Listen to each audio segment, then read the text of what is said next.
Alô, Carolina. E esse vídeo, uma curiosidade aqui com esse desenho sobre oitavas, planetas, notas musicais e a luz. Então, antes desse desenho, eu vou entrar aqui no assunto, dentre muitos outros que eu estou querendo aí compartilhar. Então, já que dentro desses muitos outros, eu vou com o último que ocorreu, que é, vamos um pouco falar sobre transição planetária. Mais um pouquinho, vai ter muito aí. E aqui eu vou usar a música do Raul Seixas, O Dia em que a Terra Parou. Vou colocar sobre minha interpretação. Ocorreu a interpretação da música junto com a última pandemia mundial aí, o coronavírus. Eu não relaciono a música à pandemia, já que houve uma pandemia mundial, ou se não de grande importância, de 100 em 100 anos. Eu acho muito mais curioso pesquisar para esse lado do que relacionar a música. Então vou aqui colocar a minha ideia em dois trechos aqui do que seria a transição planetária. Então, como não faltar um desenho, aqui o mundo do sonhador, e ele aqui, o sonhador, sonhando no sonho. Então, o sonhador é o que dorme, né? Já está dito. Então, pegar aqui, o professor não saiu para lecionar porque não tinha nada para ensinar. Em termos de transição planetária, o que haveria a ocorrer, ou que está ocorrendo, ou se assim se manifestar, o Criador como um todo, ele com todas as informações, vamos colocar aqui, né, o mundo aqui do Criador, então contendo todas as informações, em cada um dos seus organismos carrega a informação do todo.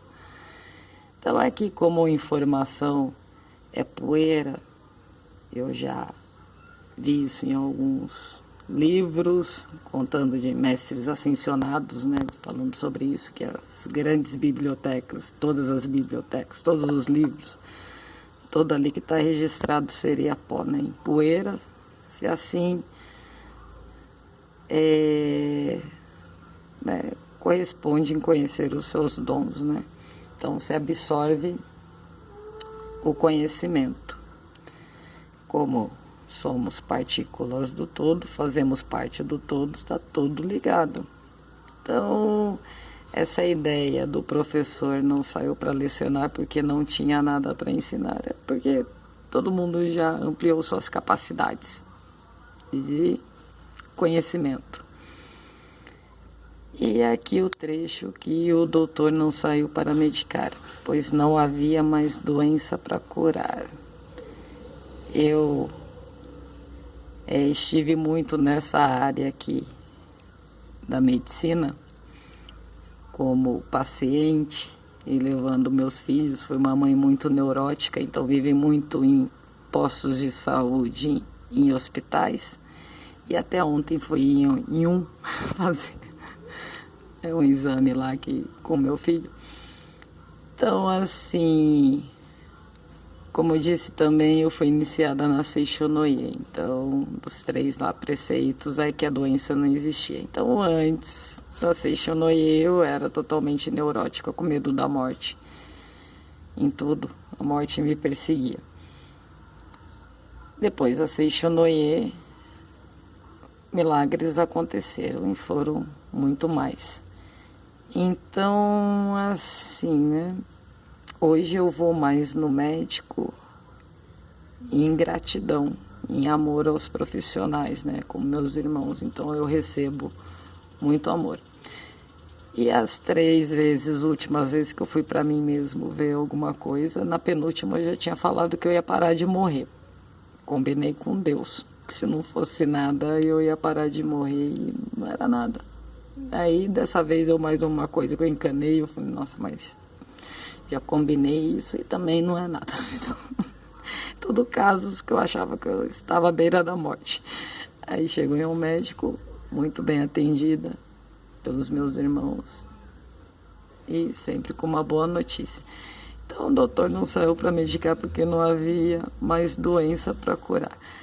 E é muito curioso estar vivendo assim também, como eu disse, foram duas fases, uma de medo da morte, da doença, total sem conhecimento, onde não via saídas.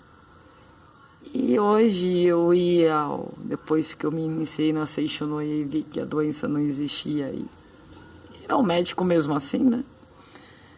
E chegar ao posto de saúde e ver ali cartazes de medicina alternativa, meditação, yoga, florais. Então, assim, é um grande avanço para isso, que o doutor não saiu para medicar, porque não havia doença para curar. Então, a Seixonoye fala que em nenhum lugar da Bíblia está escrito que Deus criou a doença. Então, né, ideias humanas, erros humanos, e pegando a área médica hoje, conhecendo mais a medicina oriental,